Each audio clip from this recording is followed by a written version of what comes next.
कार्बनिक यौगिकों का आईयूपीएसी नामकरण। कार्बनिक यौगिकों के आईयूपीएसी नामकरण में हमको विशेष सावधानी देनी पड़ेगी।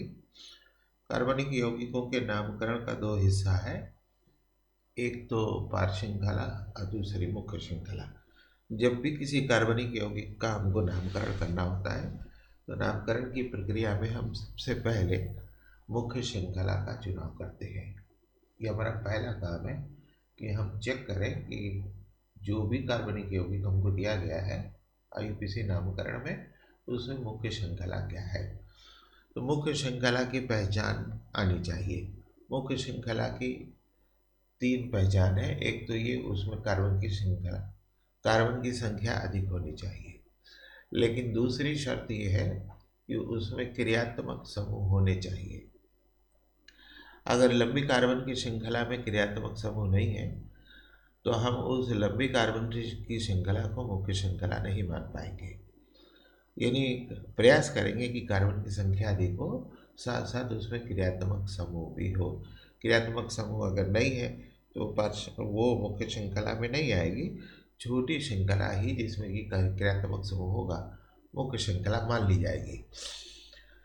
तीसरी महत्वपूर्ण बात यह है कि अगर हमारे पास एक से अधिक ऐसी कार्बन की श्रृंखलाएं हैं जिनमें कार्बन की संख्या अधिक हो, तो अब हमारे पास समस्या ये हो जाती है कि हम उनमें से किसको मुख्य श्रृंखला मान लें।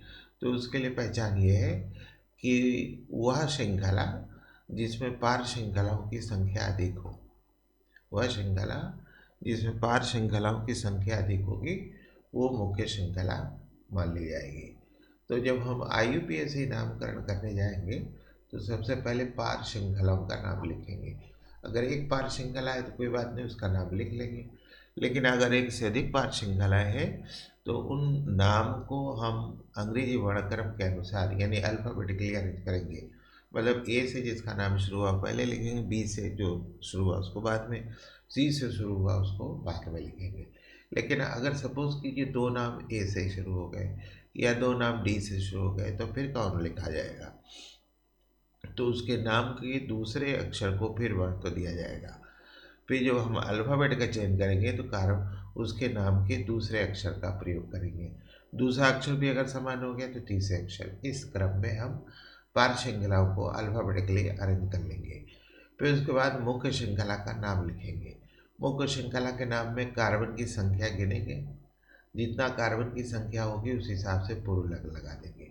यानी अगर कार्बन की संख्या एक है, कार्बन की संख्या एक है तो ये मैथ हो जाएगा। अगर कार्बन की संख्या दो है तो ये, यदि कार्बन की संख्या दो है तो ये एथ हो जाएगा, है ना। इस तरह से फिर इसके लिखने के बाद हमको उसमें बंध का अनुलग्न लगाना पड़ेगा। अगर एकल बंध है तो एन लगेगा, द्विबंध है तो ईन लगेगा, और त्रिबंध है तो आइन लगेगा। फिर क्रियात्मक समूह का अनुलग्न लगेगा। अब क्रियात्मक समूह में जैसे OH है तो आल लगेगा, CO है तो ओन लगेगा, CHO है तो आल लगेगा, NH2 है तो एमीन लगेगा, COOH है तो ओइक अम्ल लगेगा।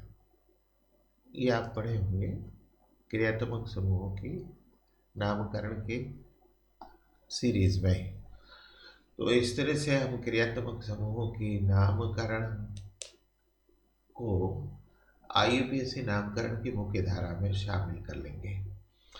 इस तरह से हम किसी भी कार्बनिक यौगिक का नामकरण करेंगे। जब इतना हो जाएगा तो फिर हम पोजीशन तय करेंगे, उसको लोकेंड कहते हैं। हमको ये बताना पड़ेगा कि मुख्य श्रृंखला में किस स्थान पर कौन कौन सी पार श्रृंखला लगी हुई है, या मुख्य श्रृंखला में द्विबंध या त्रिबंध कहाँ कहाँ है, ये हमको बताना पड़ेगा। इसको अंकन कहते हैं। तो अब हम कार्बन की श्रृंखला में कहाँ से गिनना शुरू करेंगे। इसके लिए नियम है कि अगर एक कार्बन की श्रृंखला है, यदि एक ही पार श्रृंखला है तो हम उस तरफ से गिरेंगे जिस तरफ से पार श्रृंखला को कम अंक मिलेगा। अगर एक से अधिक पार श्रृंखलाएँ हैं तो दोनों तरफ से गिनकर जोड़ लेंगे, जिधर से योगफल कम होगा अंक अनुदर्श करेंगे। अगर क्रियात्मक समूह है तो बहुत क्लियर कट यहाँ नियम है कि उस तरफ से अंकन कीजिए जिस तरफ से क्रियात्मक समूह को कम अंक मिलता है। एक से अधिक क्रियात्मक समूह है तो फिर क्रियात्मक समूह की वरीयता सूची से हम ये तय कर लेंगे कि एक से अधिक अगर क्रियात्मक समूह है तो इसमें से कौन सा क्रियात्मक समूह मुख्य क्रियात्मक समूह माना जाएगा। तो इस आधार पर हम कुछ कार्बनिक यौगिकों के आईपीसी नामकरण को यहाँ लेंगे। हमारे पास पहला कार्बनिक यौगिक ये है,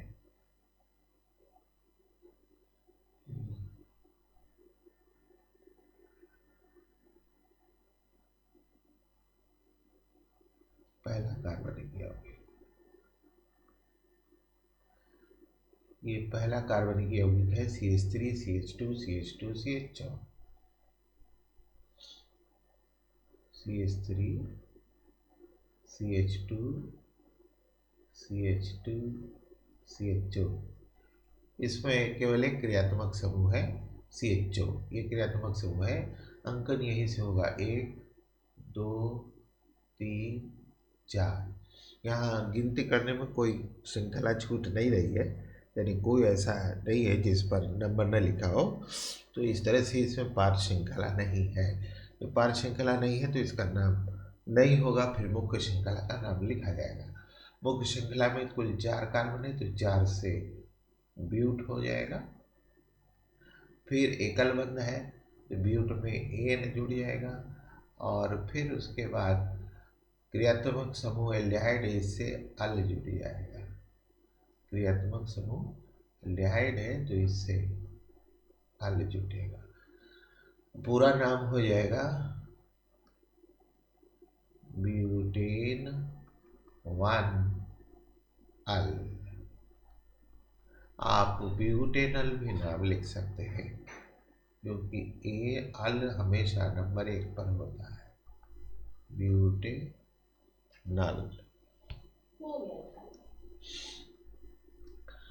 दूसरे यौगिक के नामकरण में ये पहले यौगिक हो गया। दूसरा यौगिक जो है वो CH3 CH OH CH2 CHO है। तब फिर इसका अगर समझ में आ रहा है कि हाँ मुख्य श्रृंखला कौन है तो ठीक है, नहीं तो फिर आप मुख्य श्रृंखला बना सकते हैं। ये CH3 है, इसके साथ 3 हाइड्रोजन परमाणु है। ये C है, इसके साथ 1 हाइड्रोजन परमाणु है और एक OH है ये। फिर उसके बाद CH2 है, इसके साथ 2 हाइड्रोजन परमाणु है और इसके साथ फिर CHO है। इसका मतलब ये हो गया कि हम इसमें 2 क्रियात्मक समूह मिल रहे हैं, एक एल्डिहाइड और एक अल्कोहल। क्रियात्मक समूहों की वरीयता सूची में एल्डिहाइड का स्थान OH से ऊपर होता है, इसलिए एल्डिहाइड को मुख्य क्रियात्मक समूह मानेंगे। ये क्रियात्मक समूह हमारा पार्श्व में चला जाएगा। तो हम अंकन इस मुख्य क्रियात्मक समूह के अनुसार करेंगे कि नंबर 1, नंबर 2, नंबर 3 और नंबर 4। तो 3 नंबर पर ये पार श्रृंखला में OH चला जाएगा।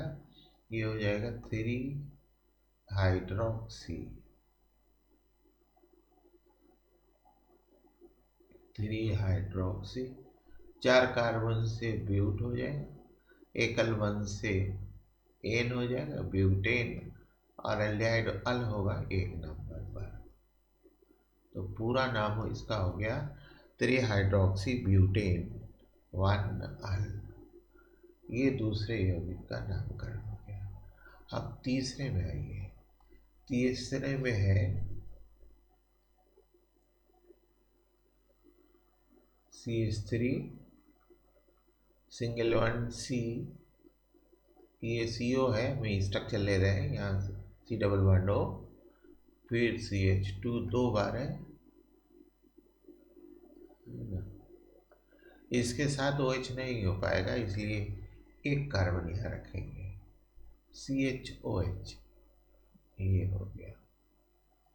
और फिर CH3। यहाँ दो क्रियात्मक समूह है। एक क्रियात्मक समूह हमारा कीटोन है और एक क्रियात्मक समूह यहाँ अल्कोहल है। तो क्रियात्मक समूहों की वरीयता सूची में कीटोन का स्थान ऊपर होता है, अल्कोहल का ना स्थान नीचे होता है, इसलिए ये मुख्य क्रियात्मक समूह माना जाएगा और अल्कोहल ये पार्श्व श्रृंखला में चला जाएगा। अब अंक अनुदर्श करेंगे जिधर से क्रियात्मक समूह को कम अंक मिलेगा। तो कम अंक मिलने का मतलब हम लेफ्ट हैंड साइड से करेंगे। 1 नंबर, 2, 3, 4 और 5। तो पूरा नाम हो जाएगा पार श्रृंखला लेकर के 4 हाइड्रोक्सी, 4 हाइड्रोक्सी। और कोई पार श्रृंखला इसमें नहीं है।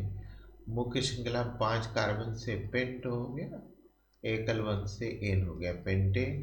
क्रियात्मक समूह सी ओन हो गया ये 2 नंबर पर, तो 2 ओन पूरा नाम हो गया 4 हाइड्रोक्सी पेंटेन 2 ओन। अब हम चौथे पर चलेंगे।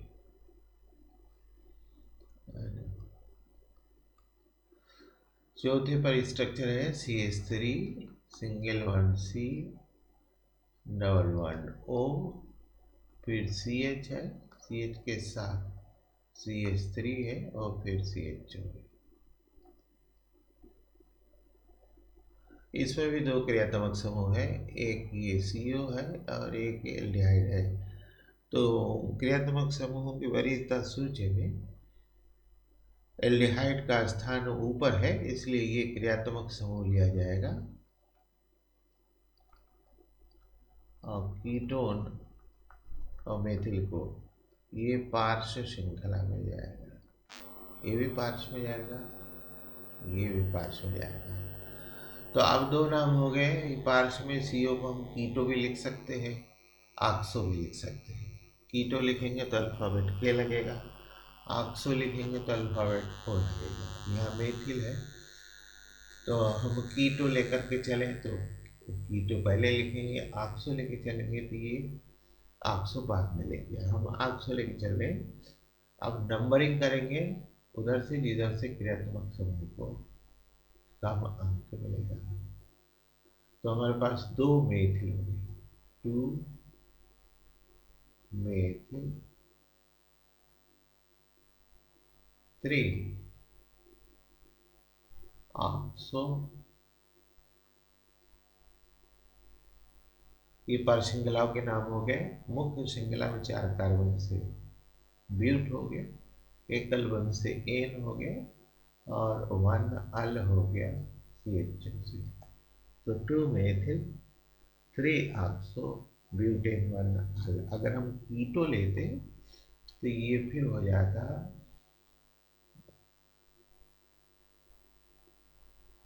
3 कीटो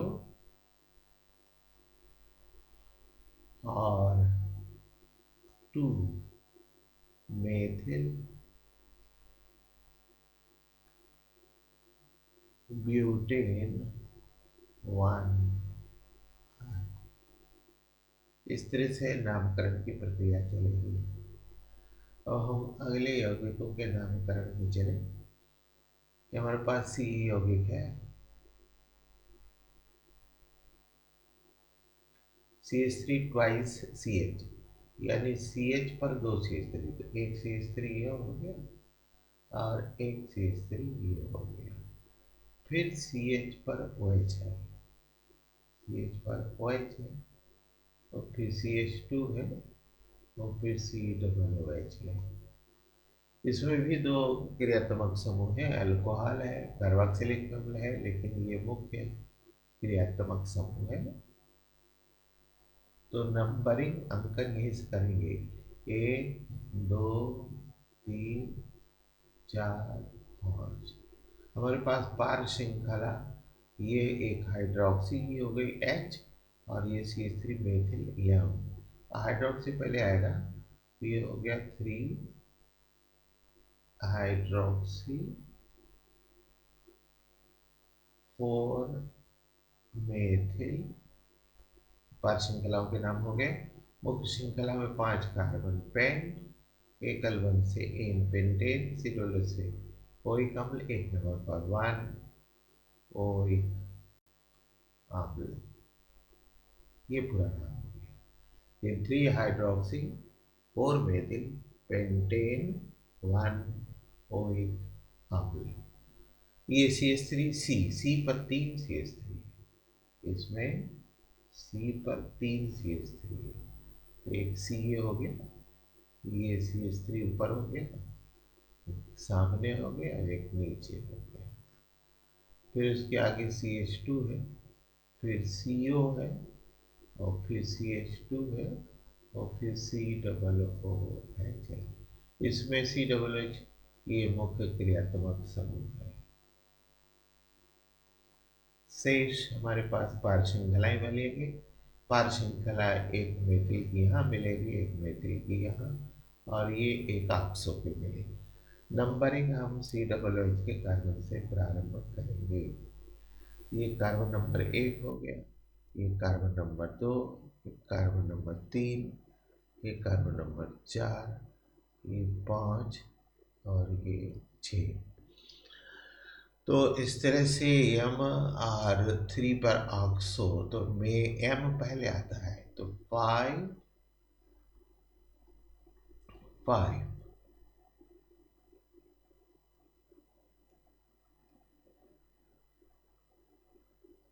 5 5 डाई मेथिल, फिर 3 ऑक्सो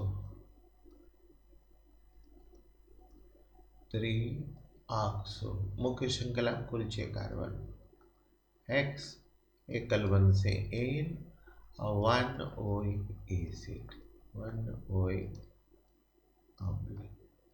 तो 5 5 dimethyl 3 oxo hexane 1 oic acid इसका नाम हो गया।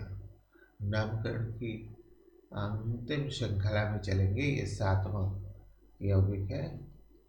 इस 7वें यौगिक का जो नामकरण होगा उसमें श्रृंखला बनेगी CH3 सिंगल बॉन्ड CH के साथ पार श्रृंखला में Cl यानी क्लोरो, फिर CH के साथ पार श्रृंखला में Br यानी ब्रोमो, फिर CH और फिर CH है। यहाँ संयोजकता पूरा करने के लिए डबल बॉन्ड लेंगे और फिर सिंगल बॉन्ड में CH जो है। इसमें मुख्य क्रियात्मक समूह CH जो है यहीं से अंकन होगा। 1 2 3 4 5 और कुल 6 कार्बन है। पार श्रृंखला में लेंगे ब्रोमो की और क्लोरो की, बी पहले आता है सी बाद में, इसलिए 4 ब्रोमो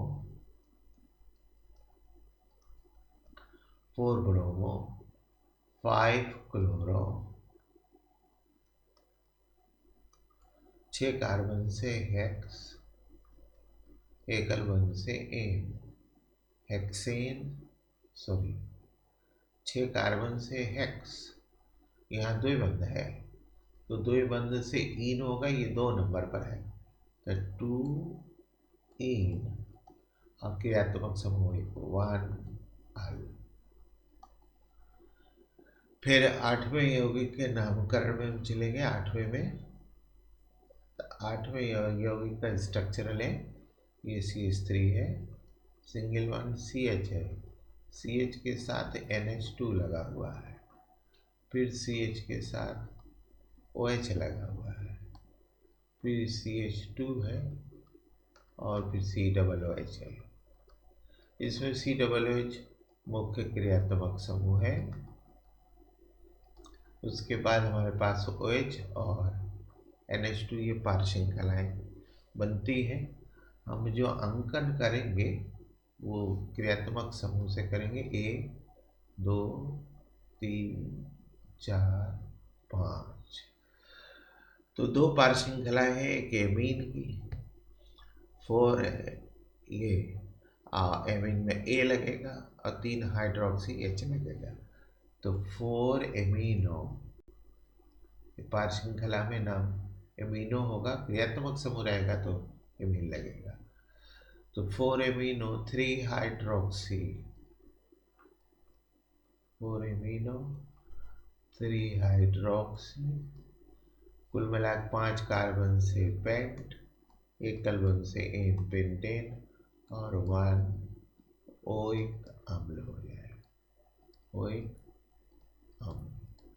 इस प्रकार से ये पूरा नाम हो गया 4 amino 3 hydroxy pentane 1 oic acid.